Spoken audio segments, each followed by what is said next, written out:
All right, I'm just waiting to see.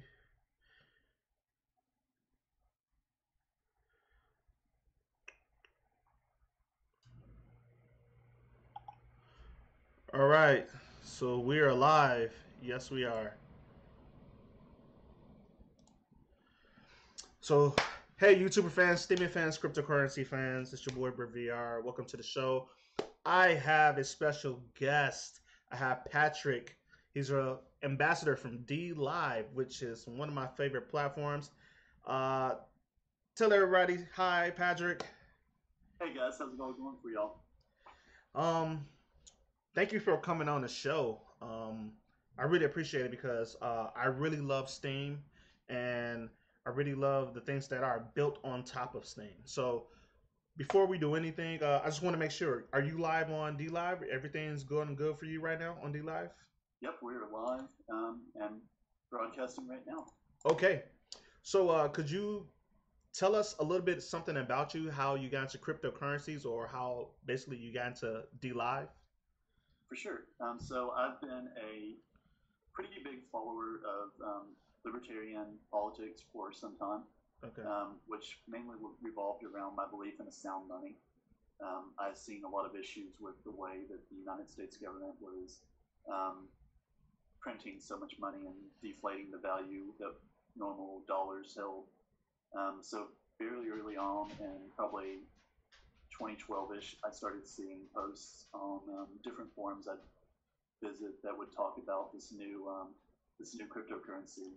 And at the time, I didn't really know a lot about it, and it sounded cool as far as having a fixed supply and different stuff like that. But it was one of those that something that new, I didn't know how it would necessarily turn out.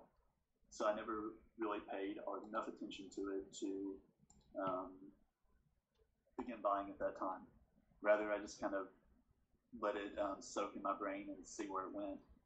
As I kept seeing it being brought up, and it obviously wasn't taken down, or there was no action against it, I realized it was something I needed to put a little bit more interest in. So in 2013, in the lead up to the big $1,300 spike at the time, I started looking into buying Bitcoin and trying to access the network and made my first purchases then. During that same time, I came to realize that for me, there was issue accessing Bitcoin because at the time I was a college student, so I was bouncing around from apartment to apartment, and unfortunately, that meant that Yeah. my driver's license wasn't updated to match my utility bills. So places like Mt. Gox wouldn't do business with me because they couldn't do a full KYC verification. So that led to my first interest in what later became in 2015 my first Bitcoin business, which is going Bitcoin What? ATMs. You But got one of those? That's crazy. yeah, I've got actually have two of them, Oh, and so I have them deployed here in Central Kentucky. And that was the first business that I kind of jumped into okay. with crypto, is doing Bitcoin ATMs. That later led to here recently. I just started consulting business with that, but on the whole time, I was sharing Bitcoin news on a site called Google Plus, Oh and man.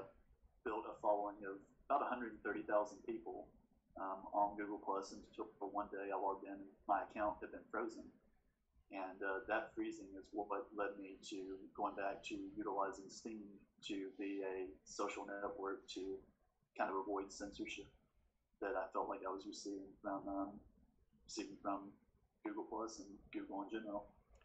Yeah, we have talked. Well, everybody who's watching, we talked earlier, and for example, I told him I'm not the biggest fan of Alex Jones, but the way he got kicked off of YouTube and other platforms, he still has to feed himself and his kids.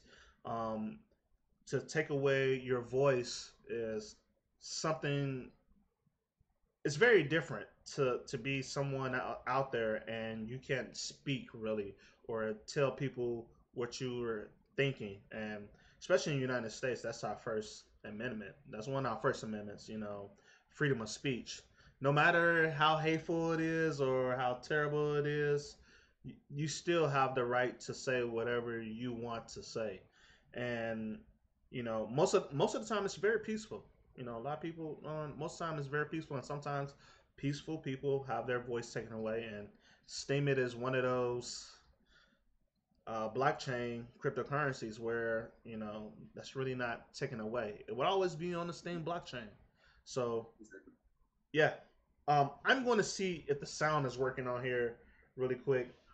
For sure. Okay, the sound is working. Okay, I had a problem. I had a problem last time with the interview, and like we did a whole interview, and like there was no sound, and I was like, "Oh, I'm so sorry." So, Real quick. One more time. yeah, one more time, one more time. So, we don't have anybody in the chat right now, so it is what it is. But, um, could you tell my subscribers and everyone on Dlive, can you just go over the basics of Dlive? How to use it, why to use it, and um, after that, I ask you another question after that. Okay.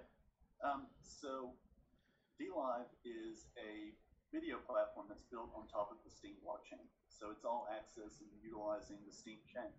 As you mentioned, Steam allows you to have completely censorship-resistant conversation and communication. And so what Dlive does is, while Dlive itself is a centralized service provider that is hosting the videos, they make links to the video files available on the Steam blockchain. So when you create a post, I'll actually share the screen real quick and show you just what I'm talking about.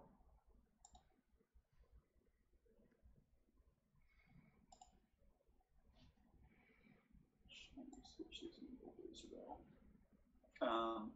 So here you can see, like that's not the right one. Now I've got my own screen not pulling up right. The beauties of technology.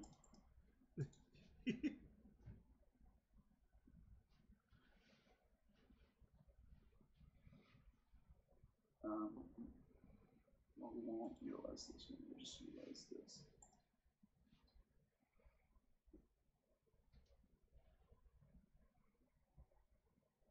Okay, here we go. So I'm going to pull up my Steemit profile. Whenever you create a post, it essentially will also create an entry on the Steam blockchain that links back to your broadcast. And so here's on the Steemit condenser, you can see just what it created. It creates the title of your broadcast, as well as any description you give, and a link that you can click on that takes you into Dlive. Once you click that link, it moves you over to the Dlive site, which is where your video file is either streaming or is available for others to see. With that being said, you can actually just go to the main screen and you can see nearly any type of content you want to, whether it be video game content or crypto content, whatever it may be. You can even see one of your videos from earlier, since I'm following you. They split it into, at the top, what you see are top viewed streams that's currently going on right now. You can click through and see different links to whoever some of the people are that are streaming. You can also go down and see your following, who you're going through, and what content producers you decided to follow on Dlive. Not only that, you'll see the trending list in a more expanded view to where you can kind of find whatever you want. And then, of course, you can also go to the top. The way to get into new things is you can just click the little video camera to either start going live, or the other really neat part about Dlive, if you don't want to present live streaming content, you can also upload videos. So you can even take the content that you may create on YouTube or other video platforms and then reshare that on Steemit, so your Steam following can view it in a decentralized manner where they don't have to use a centralized source to content. I got a quick question. Do you guys know the number of like people who's actually like gamers or just overall people who's using the platform? The number? I do. It's around July-ish, early July. We was sitting at 500,000 monthly active users. Um, I just reached out to another YouTube content producer, and they had requested to get some more updated numbers. So I'm pulling that up from right now to refresh myself. I want to say it's around 600,000 monthly. Um, so it's 22,000 or 22.4 thousand daily visitors with 672 monthly visitors. And one thing I did notice when I'm watching people play video games on here, it's not people who are speaking English all the time. There's people from many parts of the world, and when you go on Steam, you see different languages, but it's majority English. I was trying to figure out how did they get pulled over to Dlive when the language of the platform is mostly English. Yeah, that's been one of the really exciting parts to me Yeah. is that DLive has really made an inroads towards a very multinational user base. In fact, especially during the day, you'll see a lot of Polish streamers that are doing it. So you can actually, if you hit the live button, you can sort between trending and new content. You can actually break down into categories. So if you're not somebody that's interested in gaming content and you want to watch web shows like ours, you can click that and break into different web shows. Speaking of Alex Jones, there's people that actually take Alex Jones InfoWars entertainment stuff and rebroadcast it here to the Steam chain. Um, there's creative people that are drawing. Right now, it doesn't look like there's any doing it, but there's people that are playing music or performing music for it. Um, there are sometimes you'll see people that go through and do tutorials on how to do coding or different things like that. But it's still primarily gaming, but that's just because it's more of a new platform and that's the target audience that they initially pushed towards. And everybody who's watching, the numbers that you see at the bottom, those likes turn into Steam, and you can transfer that Steam out into dollars. So they give you a value of the amount of dollars that you have earned in Steam, which in the future you can take out. You have to power it down, but take it out into dollars. So um, people are making an earning off of this platform if you're very dedicated. You got to be dedicated though, because to have subscribers, you have to usually post every day or every other day. Right. It's just like any other traditional social media that you have to build an audience that Hmm. cares about what you have to say. And you was just right. There's been 38 people that's liked this stream that I pulled up. And so the content producers actually earned $12.76 to play Mafia 3 on the PlayStation 4. And there's been about 200 people watching. So that kind of gives you an idea of it doesn't take a huge audience to start making some earnings that, like you said, can quickly be converted into Bitcoin or other digital currencies and moved into cash if need be. Yeah. What is this gifting? I never knew what this was. So gifting is more the same lines of what you see as far as on like Twitch, where um, people will give away. I think they do bits on there, Okay. but if you click it, I'm not sure if it will show on the share. I don't know if you can see the gifting pop up, if Zoom pulls it up, but they're essentially just denominations. A heart is zero point zero 0.01 SBD or a steam back dollar, which is usually pegged to around $1 United States value. Hugs are zero point 0.1, and then golden rings are 1 SBD. And then you can also do donations of just typing in however much you want to give. And you can either donate in steam back dollars, which, like I said, are primarily pegged to around $1 worth of value, or Steam, which is fairly fluctuating based on the use case for the Steam network. Okay. So I'm going to look and see if we have any somebody in the chat. Hey, Big Mike. He said, "What's up, Chi Town? How you doing? Chi Town forever." Um, Patrick, I noticed that at meetups in Chicago, there are Steemit groups, which it's the first time I would never think of anything like that. Do you guys have any Dlive groups like on like Telegram or like Discord or anything that people can join to learn more? Yeah, there's a main Discord that kind of became the first group that the first place you can do it. I'm going to go ahead and send you a link real quick.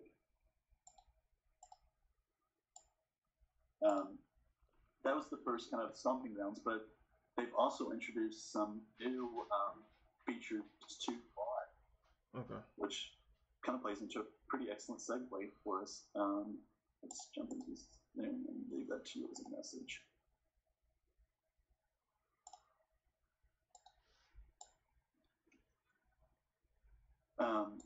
So one of the things that they've implemented is what they call Fanbase. And Fanbase is essentially a messaging platform where you can communicate with your audience both while you're offline and also in a larger one. So once you sign in, you'll see at least this icon here, which is just the Dlive Fanbase. From there, it's almost like Discord. You can leave any message you want, and everybody's a part. You can see the Dlive team on the right. You can also create your own. So I have one that I call the Crypto Space. Anybody that wants to contact me can jump in there and just leave a message. And anybody that you follow, you can actually get behind them and get into their own Discord. And as there's new messages, you'll see it notated with a little red dot, just letting you know that there's new messages available. Okay. Now, Dlive is built on top of Steam. It's not built within. Like for Ethereum, you can build tokens within the code.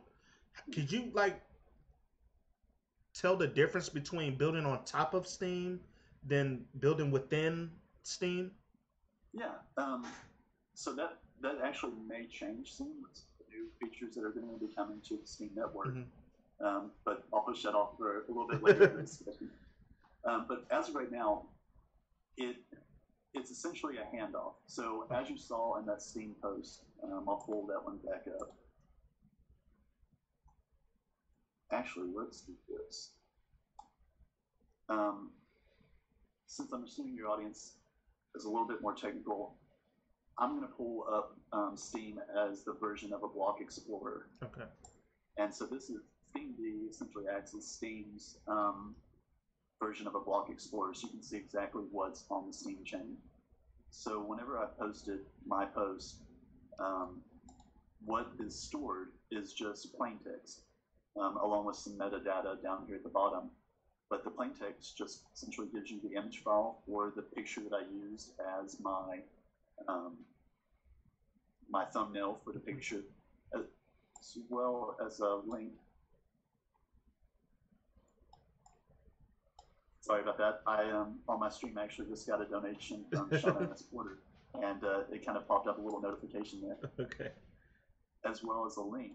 That link is to the centralized Dlive server, so it allows anybody to click that link and be taken on to Dlive server, where it would essentially act a lot like what you would see on Facebook. And there you just have your description that you placed when you created the video, as well as another link that takes you directly to the same link. And then, of course, you can see tags that it was tagged with, creating times, and a little bit more technical stuff for the Steam chain. I don't know if you want to get into all that. No, we don't have to get into all of that. Yeah, I don't want to get too technical. I think I had one more question. I think Steam had a upgrade coming in. I think it went through already. I think Steam did that affect Dlive with that fork coming up, or that went through? So it's actually coming up towards the end of this month. It's known as Hardcore 20, and it's going to introduce some pretty awesome new features. It's going to change a lot of the way that the underlying Steam code works as far as management. So on Steam, it is free to use. There's no transaction fees to do anything that you want to do. If you create a post, if you There's games built on top of the Steam network, like Steam Monsters, Okay. just very similar to CryptoKitties. Um, but the problem with CryptoKitties, I don't know if you've ever really played around with any of them. I got really into crypto fighters on the Ethereum chain, but a lot of times the fighters that I was earning and battling was costing more to pay the gas fee than what Yeah. the token itself was worth. Um, Steam is going to kind of change that because there's no requirement to pay for a per transaction fee. The way you pay, if I'll just go back again real quick to my main profile, based on the amount of Steam power you have, determines how much resources you're allowed to utilize on the network. So because I have a network power of 116 Steam power, I'm allocated 149 megabytes of bandwidth to utilize on the network. So that obviously also recharges as you don't use it, and most accounts are not even going to need nearly that much. Part 420 is going to introduce a slightly more user-friendly approach to that, as opposed to just seeing bandwidth. They're introducing what's called resource credits, and these resource credits will let you be able to see exactly how much tokens, resource credits you have to perform blockchain actions. One of the functions of these resource credits will be to create new accounts. So one of the biggest bottlenecks to Steam at the moment is that most account creation actually comes from Steam Inc. itself. They will give you a half of a Steam, and then they will delegate some of their own stake to your account to let you get started and get going. The reason they do this is you don't want the situation where people are spam creating accounts and just bogging down the chain that way. Yeah.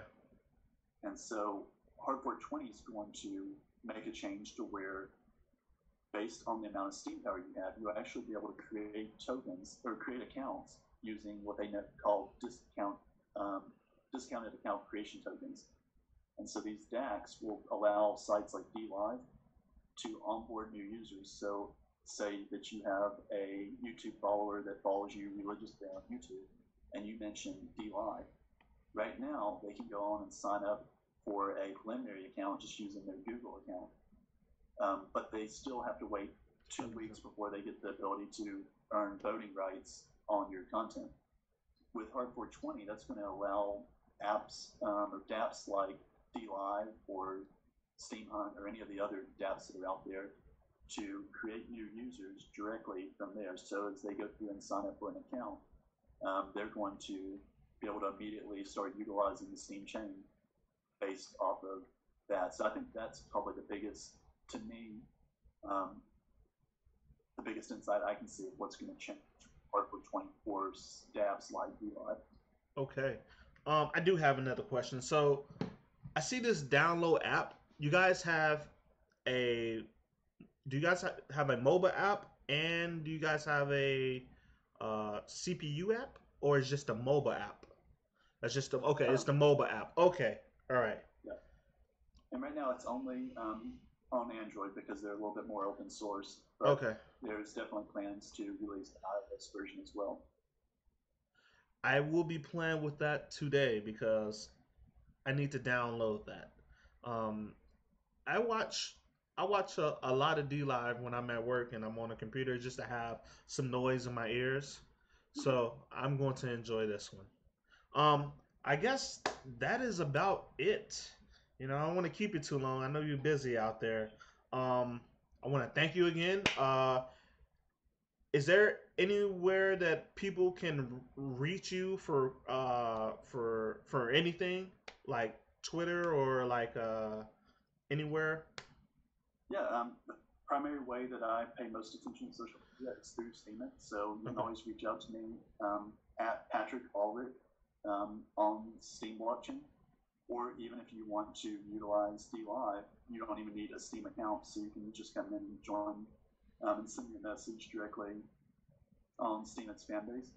Outside of that, on more traditional media, you can find me on Twitter, Patick_Ulrich.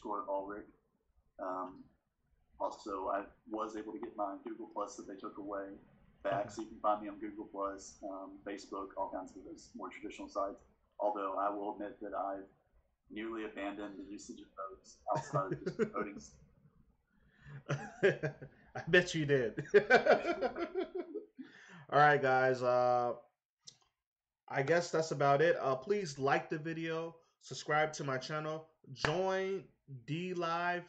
It's dlive.io. If you're a video game player, please join because as you're playing, you can make cryptocurrencies right there. There's like no waste of time of making cryptocurrencies, especially Steam it. So that's about it. So all you guys have a good day, and all you guys have a good night, and enjoy the crypto life.